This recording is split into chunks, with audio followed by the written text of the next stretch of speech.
Hello, my name is Sunniva, and in this presentation I'm going to talk about the company Nintendo. Nintendo is a multinational known company which produces consumer electronics.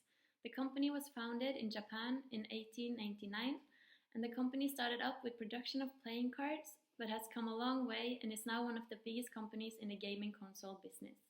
The company supplies both hardware and software to a wide range of customers. In the last couple of years, there has been a change in the gaming market. People are using more time on their smartphones and personal computers than ever before. As you can see in this graph, both Nintendo and Sony have suffered declines in sales because of this continuous shift. This is a problem I'm going to go deeper into in this presentation. How can Nintendo win the battle in personal computers and smartphones? To get a full understanding of the company, it is important to analyze its internal and external environment. The gaming industry is a complex business with a lot of players and a huge customer base. To fully understand the external environment of Nintendo, I have chosen to use the Porter's 5 Forces model. Rivalry among existing competitors. The main competitors in the industry are Sony's PlayStation and Microsoft's Xbox. The difference between Nintendo and their competitors is that Nintendo has gaming as the main focus for the company. Both Microsoft and Sony has highly diversified operations where gaming is only a small part of it. Despite that they are all fighting for the same customers and in terms of the market share, they are equally balanced. This makes the competition harder because the only way of increasing the market share is by targeting one of your competitors. Threats of new entrants. In order to be successful in the gaming industry, it requires a big investment in not only the product development, but also in branding and marketing. It is hard to be new in a market with big companies like Nintendo, Microsoft, and Sony that are well established. Each generation of game consoles, the game developers make them more and more complex. This leads to the companies using more and more money, and this makes it even harder for new companies to enter the business. Even though it's hard to enter the gaming industry, we have seen in the last years with the growing popularity of computer games and smartphones that there are some new threats in the market. The bargaining power of customers.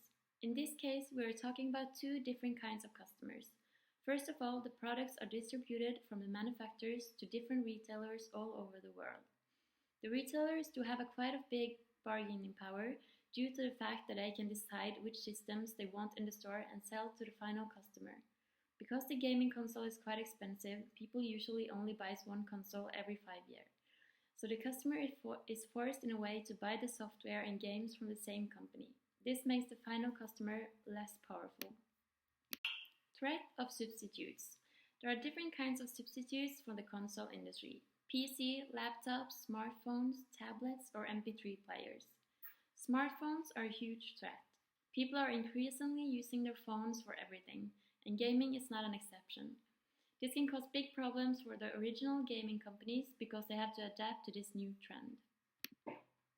The bargaining power of suppliers. We have two different types of suppliers in this case: the suppliers that make the software and the ones manufacturing the hardware. The hardware suppliers do not have too much power due to the fact that there are a lot of large companies doing it. The software creators, on the other hand, has a lot more power.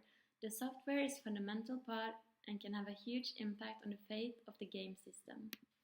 To take a closer look at the internal environment of the company, I have made a SWOT analysis. This is a good tool to get an overview of both the internal and the external environment and can be used to see the strengths and weaknesses that the company is dealing with. As you can see, the strengths are a strong global brand, good at simple friendly family games, large player bases, and innovation. The opportunities is growing female market, entering the smartphone market, and the weaknesses is only focus on games and slow adaptation to the market. The threats are smartphones and social networks and personal computers. The current situation in the market. Nintendo had their biggest success with Nintendo Wii. The main target for this was the casual gamers. The problem now is that these customers have moved on to the smartphones and tablets that are the new competitor in the gaming industry that has become widely available.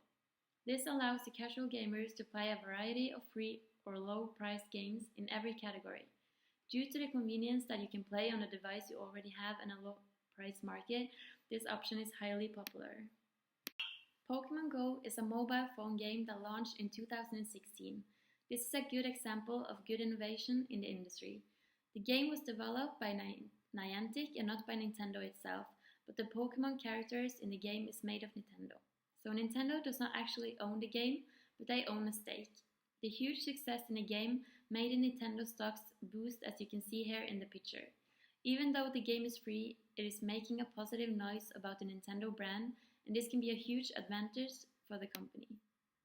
Nintendo has made a huge effort to adapt to this new market, and they made their first app 1 year ago. The app was a great success, and they are now launching a new game in December 2016 called the Super Mario Run.